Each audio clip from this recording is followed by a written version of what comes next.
Herní trh je opravdu bohatý, co se týče žánru a samotných provedení, takže každý si přijde na své. Jak to bývá v každém odvětví nejen zábavního průmyslu, postupem času se obměňují trendy. Hrám v současnosti silně dominuje Battle Royale žánr a najdou se i méně populární, které zažívají svůj zlatý věk. Nebál bych se říci, že takzvané Telltaleovky nahradily hardcore akční RPG, neboli pokud chcete Souls hry. Některá menší či začínající studia hltající po úspěchu tak chtějí přijít se svým osobitým zpracováním, ale to upřímně není zas tak jednoduché zpracovat, jak se může zdát, o čem se přesvědčili vývojáři Toadman Interactive.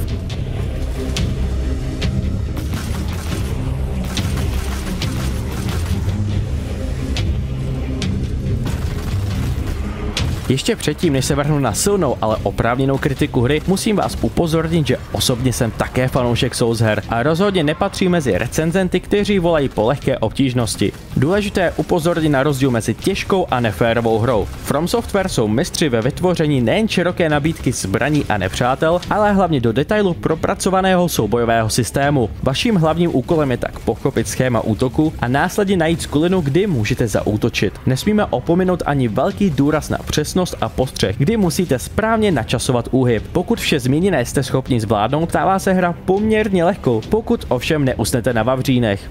Je velmi těžké správně soubojový systém napodobit a například studio Deck 13 s jejich titulem The Surge se to povedlo. Proč to ale vůbec celé zmiňuji? Protože Immortal Unchained tohle dělá velmi špatně. Jedná se o neférovou hru, jak to jinde, a technické chyby na Xboxu tomu vůbec nepomáhají. Vinu bych ovšem neházel na konzoli samotnou, protože bez problémů rozchodí i náročnější tituly. Hra má ve zvyku padat v průměru po každé druhé smrti, což je o to nepříjemnější, když kolikrát za smrt nemůžete ani vy sami. Pokud byste hráli picí hru, kdy se napijete pokaždé, kdy hra poběží alespoň na 30 snímků, tak se upřímně neopijete, ale o to více naštvete. Díky nízkému framerateu je velmi těžké včas zareagovat na útok nepřítele, čemuž nepomáhají ani pomalé reakce vaší postavy. Musíte uhýbat již před samotným útokem, a to kolikrát ani nevíte, jakým směrem bude nepřítel střílet. Bohužel ani správně načasovaný úhyb nezaručí zachování vašich životů, protože hitboxy nefungují tak, jak by měly. Nepřítel vás zasáhne, i když se vás střela nebo rána vůbec nedotkne. O to horší, když proletí zdí. Musíme si něco i říci o umělé inteligenci, pokud se to tak vůbec dá nazvat, protože jste automaticky odhaleni, když se přiblížíte dost blízko a je jedno, jestli nepřítel stojí k vám zády či nikoliv. Největší problém však vidím v útocích. Kolikrát si nepřítel v polovině útoku rozmyslí, co udělá, a změní daný útok. Všechno zmíněného komplikuje konfrontaci s nebezpečím. Bohužel to není vše. Celou hru budete hrát pouze se zaměřením na nepřítele a téměř nikdy nepřevezmete nad hledím kontrolu, protože než zamíříte, skončíte na seznamu mrtvých. Na jakékoliv nastavení citlivosti jde o něco naprosto tuhého. Párkrát jsem se snažil opatrně zamířit, když tu najednou odletělo mířidlo na druhou stranu obrazovky.